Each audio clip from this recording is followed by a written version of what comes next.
যাক বাবা, ডাল তরকারি আর মাছ তো আগেই হয়ে গেছে, আর এদিকে ভাতটাও হয়ে এসেছে। আর কিছুক্ষণ পরে মাঠটা উপুর করে দেব। উনি জমিদার বাবুর বাড়ি থেকে ফিরতে ফিরতে ভাতটাও হয়ে যাবে। তারপর উনি যেই বাড়ি ফিরে খাবো খাবো খাবো খাবো খাবো খাবো করে আমার মাথাটা চিবিয়ে খাওয়া শুরু করবেন, তখন আমি সঙ্গে সঙ্গে ওনাকে গরম গরম ভাত বেড়ে দিয়ে দেব। ভাত খেয়েই তো উনি আবার নৌকা করে কতদূর যাবেন। কি গো দিদি, ঘরে আছো নাকি? হ্যাঁ, দাঁড়াও, আসছি। আরে তুমি, এসো এসো, ঘরে এসো। না গো দিদি, এখন আর ঘরে যাব না। আমি তোমায় একটা ঘটনা জানাতে এলাম, কথা বলেই তাড়াতাড়ি চলে যাব। কে জানে আবার কখন বৃষ্টি নামে। হ্যাঁ গো, বৃষ্টি এলো বলে আকাশের যা মুখ ভার। তা তুমি কি কথা বলতে এলে শুনি? আজ সকালে আমি হাটে গিয়েছিলাম কিছু শাক সবজি কিনতে। ও মা, সেখানে গিয়ে কার দেখা পাই বলো তো? কার? আরে কার আবার, আমাদের নয়বের বউয়ের। নায়েবের বউ? ও আবার হাটে কি করছিল? আরে সেটাই তো কথা গো দিদি। দেখি একটা বুড়ো চাষির সাথে নায়েবের বউয়ের কি তুমুল ঝগড়া। হাটের লোকজন কেনাকাটা ছেড়ে গোল করে ঘিরে ওদের ঝগড়া দেখছিল। ঝগড়া? তাও আবার চাষির সাথে?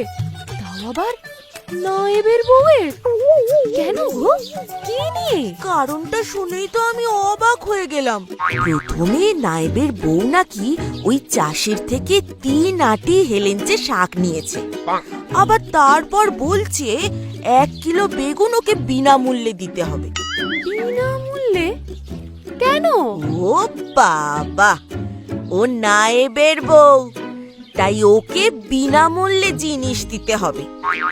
তো চাষি যেই এতে আপত্তি জানিয়েছে, ব্যাস সঙ্গে সঙ্গে কোমর বেঁধে কি তুমুল ঝগড়া। সে কি গো? আরে হ্যাঁ গো হ্যাঁ, তারপর আবার বুড়ো চাষিকে শাসিয়েও দিল, যদি ওকে বিনামূল্যে না দেয় তাহলে ও ওর বরকে বলে ওই চাষিকে আর হাটে বসতেই দেবে না। না, তারপর কি হলো? তারপর আর কি, বুড়ো চাষি ভয়ে কাঁপতে কাঁপতে নায়েবের বউকে শাক বেগুন তো দিলই, সাথে আবার কিছু পটল আর ঢেঁড়শও বিনামূল্যে দিল। ছি ছি ছি ছি, নায়েবের তো অগাধ সম্পত্তি, তারপরেও বুড়ো চাষির পেট মেরে ও কি পেল? নায়েব যেমন শয়তান, ওর বউটাও ঠিক সেই রকম।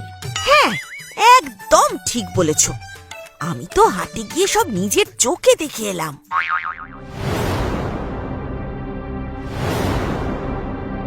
কেমন একটা পোড়া পোড়া গন্ধ আসছে না? কি গো দিদি, কোনো রান্না পুড়ছে নাকি? গেল গেল গেল গেল গেল, সর্বনাশ হয়ে গেল, আমার ভাত পুরো পুড়ে ছাই হয়ে গেল। যাই যাই, ঘরে যাই, আবার পরে কথা বলছি গো। হ্যাঁ হ্যাঁ, যাও যাও, আমিও বাড়ি যাই, বৃষ্টি পড়লে আবার আটকে যাব। যাই, হ্যাঁ।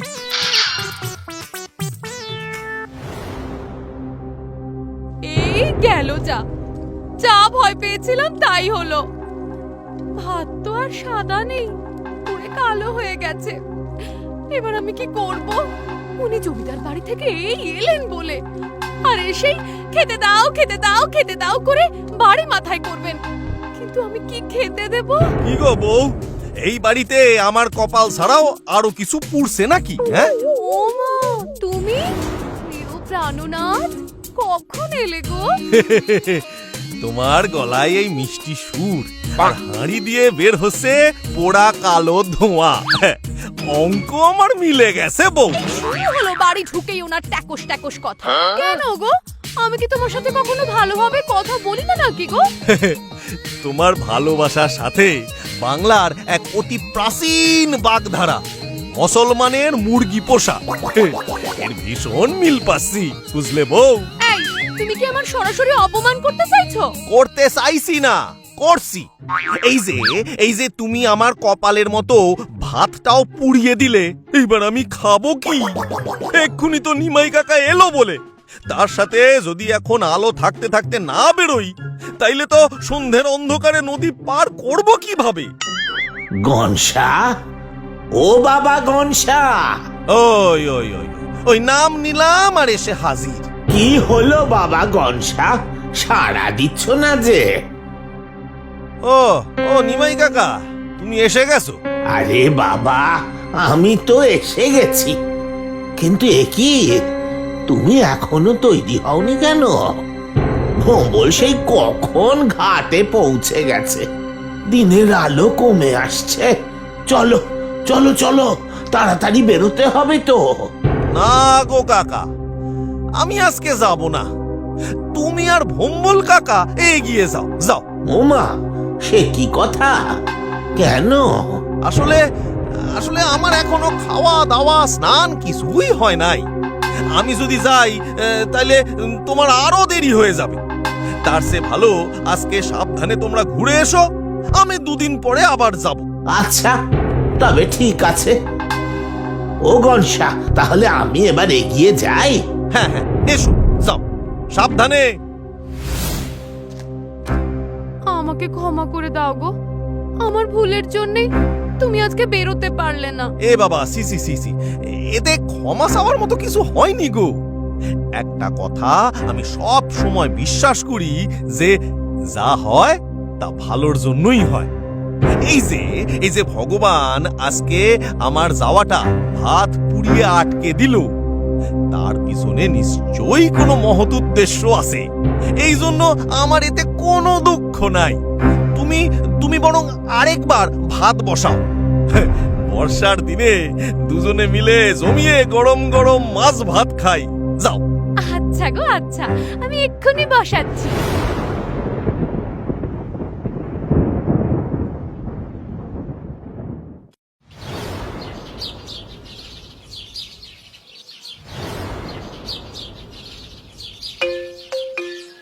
বাবা, কি গরম গো! বাবা, বড্ড গরম। হ্যাঁ গো, কাল রাতের ঘটনা শুনেছো? হ্যাঁ, ওই বাজারে সত্য কাকা নিমাই কাকার ঘটনাটা বলছিল। আমাকেও তো পুকুর পাড়ে ফুচকা চুরমুরের মা সব ঘটনা বলল। শুনে আমার গা শিউরে উঠল। সত্যি কাল তুমি বরাত জোরে বেঁচে গেছো। হ্যাঁ, ঈশ্বর বাঁচিয়েছেন, নইলে আজ এখানে আমি থাকতাম না। দেওয়ালে আমার ছবি ঝুলতো। বালাই ষাট, ওরকম কথা মুখেও এনো না গো। তা নয় তো কি বলবো। নিমাই কাকা দিব্য সুস্থ আমার সাথে কথা বলে এখান থেকে নদীর পাড়ে গেল, নৌকোতেও উঠল। কিন্তু একটু পরেই এত ভারী ঝড় বৃষ্টি শুরু হলো যে নৌকো মাঝ নদীতে উল্টে গেল। নিমাই কাকা ভোম্বল কাকা কোনো মতে প্রাণে বেঁচেছে ঠিকই, কিন্তু কিন্তু আরো কত যাত্রী নিখোঁজ বলো তো। তারা তো ওই প্রবল জলের তোড়ে ভেসে বেরিয়ে গেছে। ইস, কি কষ্ট। হাতটা না পুড়লে আমিও হয়তো ভেসে যেতাম। তাই তো বলি বউ, যা হয় ভালোর জন্যই হয়। সেই সময় দাঁড়িয়ে আমরা বুঝতে পারি না ঠিকই, কিন্তু পরে বুঝতে পারি যা হয়েছিল ভালোর জন্যই হয়েছিল।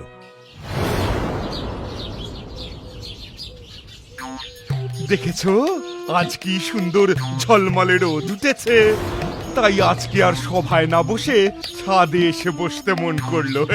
এই কটা দিন টানা বৃষ্টিতে চারদিকটা পুরো গুমোট হয়ে গেছিল। সত্যি এই বৃষ্টি জিনিসটা খুব বিরক্তিকর, একভাবে ঘ্যান ঘ্যান হয়েই চলেছিল। কিন্তু কিন্তু বৃষ্টি না হলে শস্য চাষ হবে কিভাবে?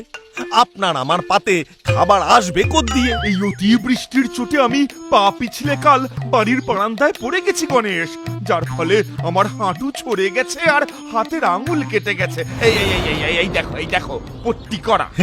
এটা এটা ঈশ্বরের ইচ্ছা হুজুর। ঈশ্বর যা করেন তা ভালোর জন্যই করেন। কি বলতে চাইছো তুমি গণেশ? আপনি বুঝতে পারলেন না হুজুর, গণেশ বলতে চাইছে আপনার হাত কেটেছে, ভালো হয়েছে। কি? হ্যাঁ হুজুর, গণেশ তো এটাই বলতে চাইলো, যা হয়েছে ভালোই হয়েছে।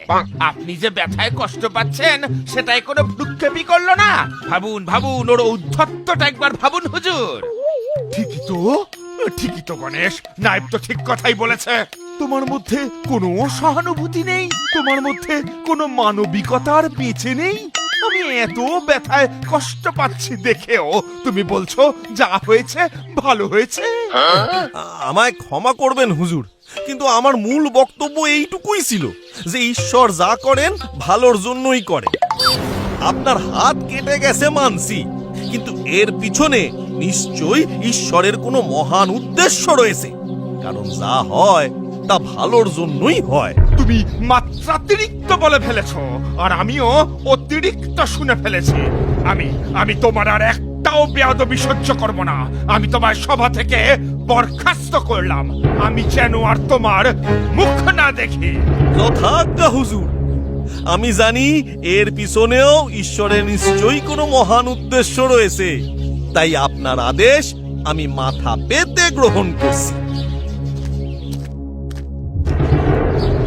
খুব ভালো করেছেন হুজুর, খুব ভালো করেছেন। গণেশের একটা দৃষ্টান্তমূলক শাস্তি হওয়া দরকার ছিল। গণেশের কথা বাদ দাও, কাজের কথা শোনো। কাল সকালে আমি পাশের গ্রাম পরিদর্শনে যাব। আমি শুনেছি বৃষ্টিতে সেই গ্রামের হাল বেহাল। পালকি এবং প্রহরীদের তৈরি থাকতে বলবে। তুমি নিজে অযথা দেরি করো না। আমি চাই যাতে দিনের আলো থাকতে থাকতে পথে কুখ্যাত শালিমার জঙ্গল আমরা পেরিয়ে যেতে পারি। হুজুর, ওই দিনের আলো থাকতে থাকতে সেই জঙ্গল পেরিয়ে যেতেই হবে, নইলে বিকেল হলেই সেখানে ডাকাতদের খুব উৎপাত। আপনি চিন্তা করবেন না, আমি সকাল সকাল তৈরি থাকবো। না না না না না, দিনের বেলায় কিছুতেই বেরোনো যাবে না। বেরোতে দেরি করতেই হবে। এমন ব্যবস্থা করতে হবে যাতে হুজুরের সেই গ্রামে পৌঁছতে সন্ধে হয়ে যায়। অন্ধকারে হুজুরের অর্ধেক জিনিস চোখে পড়বে না, আর সেই সুযোগে আমি বেঁচে যাব। নইলে সেই গ্রামের অবস্থা দেখে হুজুর আমার সব চুরি ধরে ফেলবেন।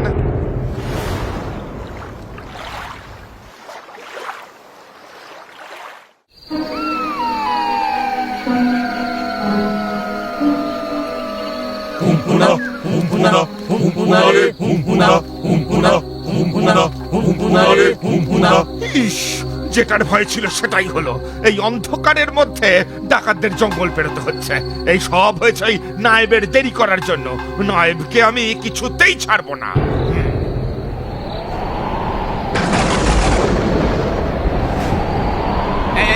শোনো তোমরা, এই আর পালকি নিয়ে কোনো যাবে বলে মনে হয় না।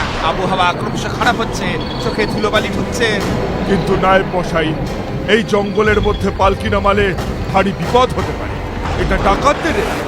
হুজুরের পায়ে চোট। হুজুর তো হেঁটে বেশি দূর কোথাও আশ্রয়ের খোঁজেও যেতে পারবেন না।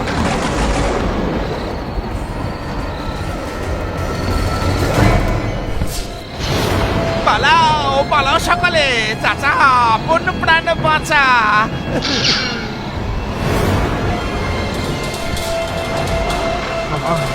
আমায় এই বিপদে ফেলে সবাই পালিয়ে গেল। ছাড়বো না, ছাড়বো না, কাউকে ছাড়বো না। আজ গণেশ থাকলে গণেশ আমায় কিছুতেই ফেলে পালাতো না। গণেশকে বরখাস্ত করে আমি সত্যি ভুল করেছি, বিরাট বড় ভুল করেছি।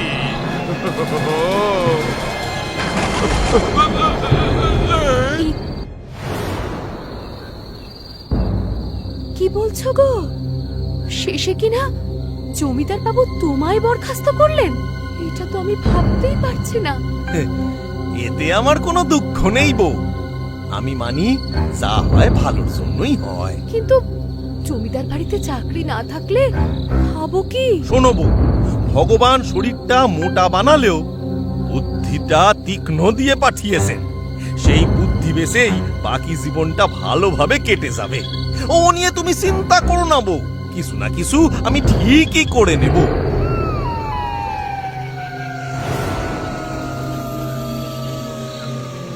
মাগো, ভক্তের ডাকে সাড়া দে মা।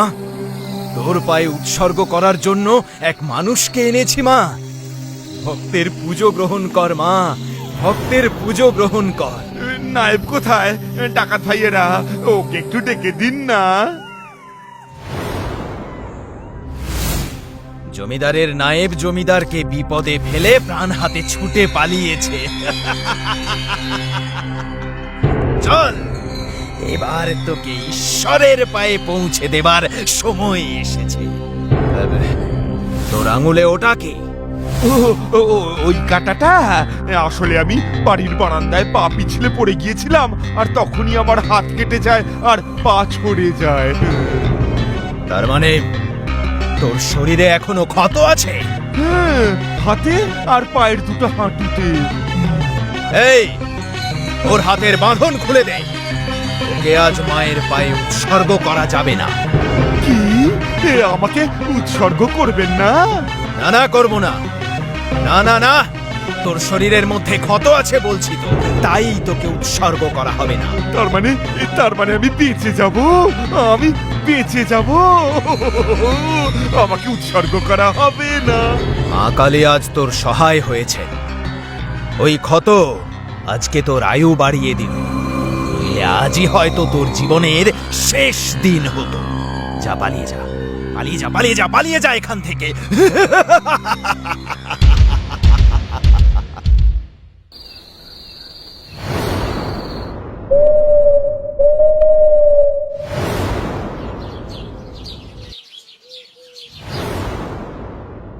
কি ব্যাপার হুজুর, সকাল সকাল আমারে বাড়ি থেকে ডেকে আনলেন, আর পথে আসতে আসতে শুনলাম আপনি নাকি কাল ডাকাতের হাতে বন্দী হয়েছিলেন।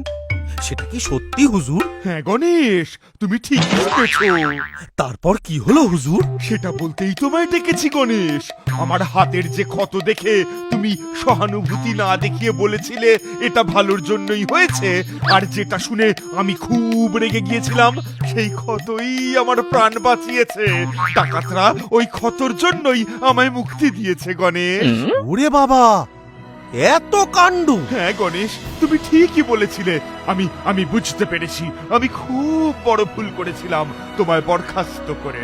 আমার আজ স্বীকার করতে কোনো দ্বিধা নেই যে তুমি ঠিক আর আমি ভুল গণেশ। সত্যি, আজ যদি আমার হাতে সেই ক্ষত না থাকতো, তাহলে আমি আজ তোমাদের সামনে জ্যান্ত থাকতাম না। রাতেই ডাকাতরা আমাকে ঈশ্বরের পায়ে উৎসর্গ করে দিত। তোমাকে বরখাস্ত করে আমি খুবই ভুল কাজ করেছিলাম গণেশ। না না হুজুর, আমারে বরখাস্ত করে আপনি ভালোই করেছিলেন। কেন গণেশ? এর মধ্যে কি ভালো উদ্দেশ্য ছিল? আপনি একবার ভাবুন হুজুর, যদি আপনি আমারে বরখাস্ত না করতেন, তাইলে সেই দিন আপনার সাথে আমি যাত্রা করতাম। নায়েব মশাই আপনারে বিপদে ফেলে নিজের প্রাণ হাতে পালিয়ে যেতেই পারে, কিন্তু আমি তো সেই ধরনের মানুষ নই। আমি কিছুতেই আপনারে বিপদে ফেলে পালাতাম না। ফলে ডাকাতরা আমাকেও আপনার সাথে বন্দি করে নিয়ে যেত। সেখানে গিয়ে আপনার হাতের ক্ষতর জন্য আপনি প্রাণে বেঁচে যেতেন, কিন্তু আমার তো কোনো ক্ষত ছিল না হুজুর। ফলে তারা আমাকে তো উৎসর্গ করতই করত। হ্যাঁ, সেটা তো তুমি ঠিকই বলেছো গণেশ। ভাগ্যিস আমারে বরখাস্ত করেছিলেন হুজুর, নইলে আজ আমি জ্যান্ত থাকতাম না। ঠিকই তো, ঠিক কথাই বলেছো। এই জন্যই তো আমি বলি হুজুর, যা হয় তা ভালোর জন্যই হয়।